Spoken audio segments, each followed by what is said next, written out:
Shalom, selamat pagi Bapak Ibu Saudara yang dikasihi Tuhan. Selamat berjumpa kembali dalam Mutiha Hangoluan Renungan Harian pagi ini, Kamis 18 April 2024. Dengan bacaan Alkitab dari surat Paulus yang kedua kepada Timotius, pasal pertama ayat 3 hingga ayat 18. Yang menjadi ayat renungan harian hari ini adalah 2 Timotius pasal 1 ayat 7. Demikian firman Tuhan. Sebab Allah memberikan kepada kita bukan roh ketakutan, melainkan roh yang membangkitkan kekuatan, kasih, dan ketertiban. Jangan takut. Siapapun pernah merasa takut. Namun rasa takut yang dimaksud di sini bukan rasa takut kepada hal-hal mistis, melainkan rasa takut kepada hal-hal yang nyata.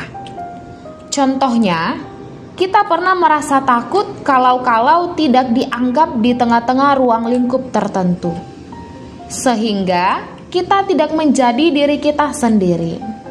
Apakah ini baik? Tentu tidak. Selamanya kita tidak akan bisa memberikan sumbangsi baik dari diri kita sendiri untuk orang lain. Sebaliknya akan berdampak buruk bagi pergaulan, terlebih lagi buat mental kita. Timotius yang masih muda itu ternyata harus menghadapi banyak tantangan di tengah-tengah pelayanannya. Bagaimana tidak? Timotius yang dikenal sebagai pribadi yang baik, beriman kepada Tuhan dari ajaran nenek moyangnya, kini merasakan ketakutan dari apa yang dia hadapi di tengah-tengah jemaat yang dia layani. Timotius merasakan ketakutan dari kegelisahan dan gundah ketika sudah berhadapan dengan gejolak pelayanannya. Jemaat Efesus adalah tempat Rasul Paulus menempatkan Timotius. Kota yang cukup besar, di mana penyembahan terhadap Dewi Artemis masih sangat kental. Sebagai jemaat mula-mula, tentu menjadi tantangan tersendiri bagi Timotius untuk tetap setia pada tabisannya sebagai pelayan Tuhan. Sementara ada banyak jemaat yang masih belia imannya. Penekanan soal Injil yang harus dia beritakan dan kemudian diperhadapkan dengan konteks penyembahan berhala.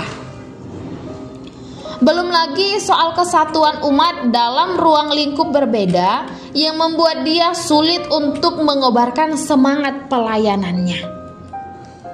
Merasakan pergumulan yang sedemikian tentu memerlukan topangan dan penyemangat supaya gairah pelayanan pun kembali. Oleh karena itu, kehadiran Rasul Paulus melalui suratnya ini tentu sangat membantu dalam hal membuka kembali ingatan akan perjuangan iman yang dia sudah dapatkan sejak kecil. Menyadari kalau Allah ternyata bukan hanya pesuruhnya, tetapi sekaligus sumber kekuatannya yang menyertai pelayanannya dengan penuh kasih dan ketertiban. Di mana itu semua membuat mental atau rohnya kembali dikobarkan.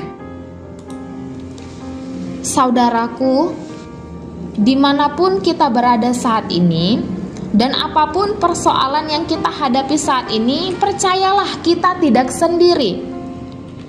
Persoalan bisa saja menggiring kita kepada kompleksitas diri yang kerap kali membuat kita kalah mental, atau roh kita padam dan ciut. Bahkan itu semua semakin membuat kita jatuh dalam ketakutan. Akan tetapi jangan izinkan persoalan ini mengelabui ingatan kita akan kebaikan, kemurahan Allah yang akan senantiasa menopang, menghibur, dan menyemangati langkah hidup kita. Jadilah dirimu sendiri dan layanilah Tuhan dari versi terbaikmu. Kita berdoa. Ya Tuhan, ampunilah kami jika ternyata kami cenderung takut dalam menghadapi pergumulan hidup. Berilah roh-Mu untuk senantiasa mengobarkan semangat juang dalam kasih dan ketertiban. Amin. Renungan harian hari ini ditulis oleh Pendeta Tyson Huta Barat SSI Teol. Demikianlah renungan harian hari ini. Selamat beraktivitas. Tuhan Yesus memberkati. Shalom.